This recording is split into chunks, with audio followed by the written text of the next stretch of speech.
over.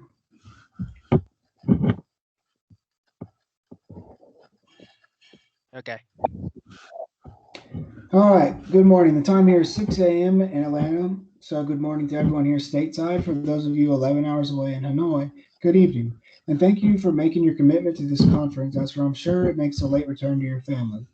However, my colleagues and I are proud of the collective effort from all involved to officially establish Colgate Palmolive as a multinational corporation with our new location in Hanoi, Vietnam. On behalf of Colgate Palm Olive, my colleagues and I want to welcome the Vietnamese people and all that they stand for to integrate as one Colgate family with ambitions for prosperity and cultural indifference. The opportunity to take Colgate beyond our borders is a blessing, and the potential naturally excites everyone. But for this expansion, it's in its infancy. We have to raise it the right way if we want it to prosper. Let us, as one, raise this baby to have a unique cultural intelligence where the different dynamics can be understood and respected. So the whole premise of this meeting is to invest in our understanding of Vietnam people and try to educate our staff to learn, practice, and respect Vietnamese etiquette in business and social situations. Little gestures can carry big consequences sometimes, and hopefully meetings like this can help us coexist and prosper. Without further ado, uh, let me fix my contact. I want to quickly introduce Skylar Deckert. Skylar, go ahead.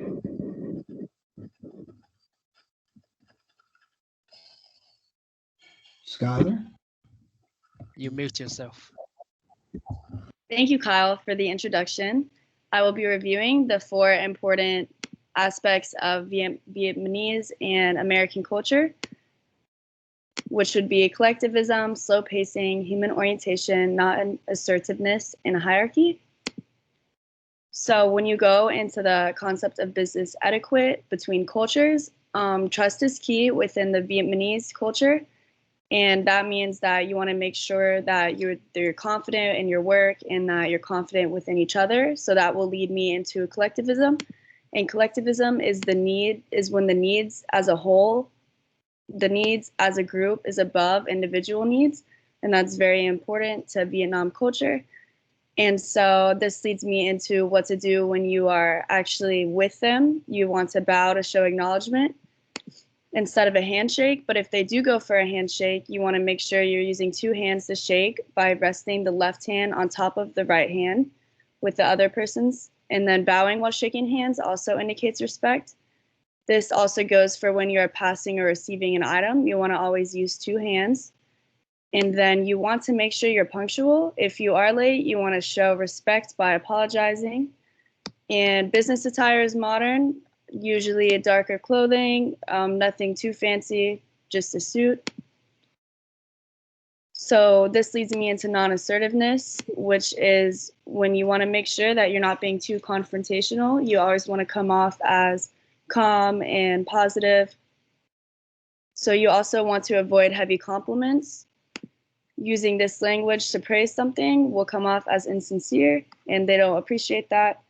You want to make sure you never break a promise. It'll be hard to regain trust or confidence after breaking a promise. Also, watch your tone of voice. Tone of voice displays different meanings in Vietnamese, so always use a respectful tone of voice and volume, and don't display anger. All disagreements or conflict should be dealt with in a diplomatic, private way. And so this leads me into when there is a moment of silence. When there is a point of conflict, Vietnamese businessmen sometimes resort to sitting in silence. This is their way of allowing the conversation to simmer back down to harmony so that there is a clear space for a new topic. This is also important during conversation too. It is an American thing to finish somebody's sentence or help somebody think of a word, so I would avoid doing this.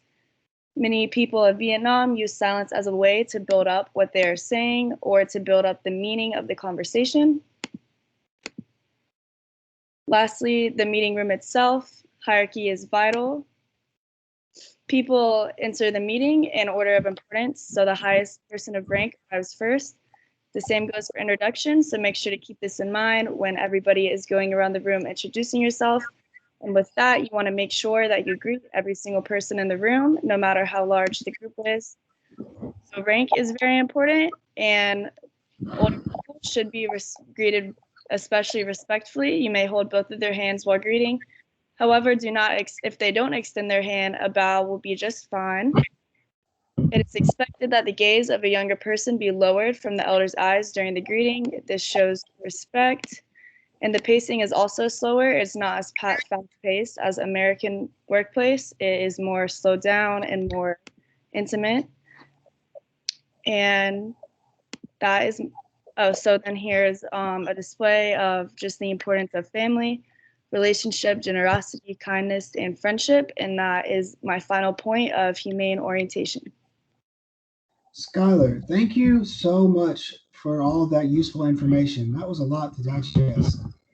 Secondly, I'm going to introduce you all to Tien Dung Tran. Tien is Colgate's ambassador to Vietnam, working as Director of Operations and International Trade, also authoring the Integrated Employee Handbook that gives our integrated employees information on what to expect in various social formalities. Tien, please break it down for us, man. Hey, thank you, Kyle. So if Colgate Palmolive play their card right, it will surely add Vietnam into their customer list. The three key points that I want to go over is the growing market of Vietnam, the problem that Vietnam currently have, and the opportunity that Colgate Palmolive can take advantage of. First of all, the growing market of Vietnam. The country has 96.64 million people. The middle class, according to World Bank through their data collecting as well as doing their research, is currently accounting for 13% of the population as of 2019. And it is expecting to grow to 26% as of 2026. This is a good sign because this is Vietnam moving from developing into an emerging market. Why is this important? Middle market is the one that it is the main segment that Colgate-Palmolive is targeting. This means that they have more disposable income and now is willing to spend more on the less necessities such as dental hygiene product or beauty product. The GDP per capita, using the purchasing power parity of Vietnam from 1990 to 2019 has more than 1,000% increase. In 1990, it was just merely $900 per capita. Right now, it's sitting as over at nearly $8,400,000. So now that we know how attractive the market of Vietnam is, what problem does it have? According to the Central Dental of Ho Chi Minh City, 90% of Vietnamese population has dental problems. Tooth decaying, tooth sacs around the teeth cavity, and tooth loss are among the most common problems that Vietnamese people have. According to Naqua Dalat, one of the major dental practices in Vietnam, they believe that the cause is because the lack of dental hygiene practices, lack of knowledge, or even lack of the proper product to take care of the dental hygiene. This is a golden opportunity for Colgate-Palmolive. You see, first of all, an established brand for such an attractive market. Is he a leader of oral care product? Is he an expert in dental? And Vietnam is just too attractive to pass up for a customer. However, there's always a but. The how-to guide is always to avoid backlashing as well as to learn how to appreciate the culture. History has shown that so many times when major brands do not learn how to appreciate the culture, might even facing boycotting. Recently, Justin Berner has reported, a BBC reporter has reported an incident in Japan whereas Nike did not appreciate the culture of Japan and being insensitive in their advertising, which led to an outrage. That is not what we want. Appreciate the culture, as Skylar had mentioned earlier, collectivism and humane orientation is among the two biggest things of Vietnamese culture. So think about what Colgate can not only benefit the individual, but also the people that's around them, the community, the family. Overall, Colgate should be the name that echoing in Vietnam, seize the moment, appreciate the culture. Tien, that's why we call you the ambassador, my friend. Last and certainly not least, I would like to introduce Nicole Robinson Gaines, President of Diversity, Selection, and Inclusion. Nicole, it's been an evolving idea here in the US, but an important progressive concept nonetheless. Is the issue politically charged in Vietnam as well? What role does this play in promoting Colgate's success in Vietnam? Thank you, Kyle.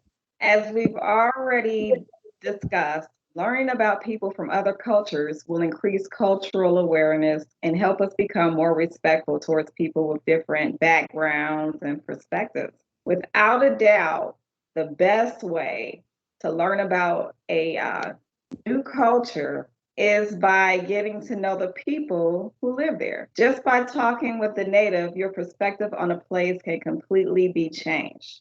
Our team had an opportunity to speak with two Vietnamese business people, Ty Lee and Hugh Tran. Ty Lee was born and raised in Georgia, but has done business in Vietnam. Hugh Tran was born and raised in Vietnam and is a business owner. Both of them were kind enough to give us some insight into Vietnamese lifestyle. They were able to give us firsthand accounts of their interactions in Vietnam.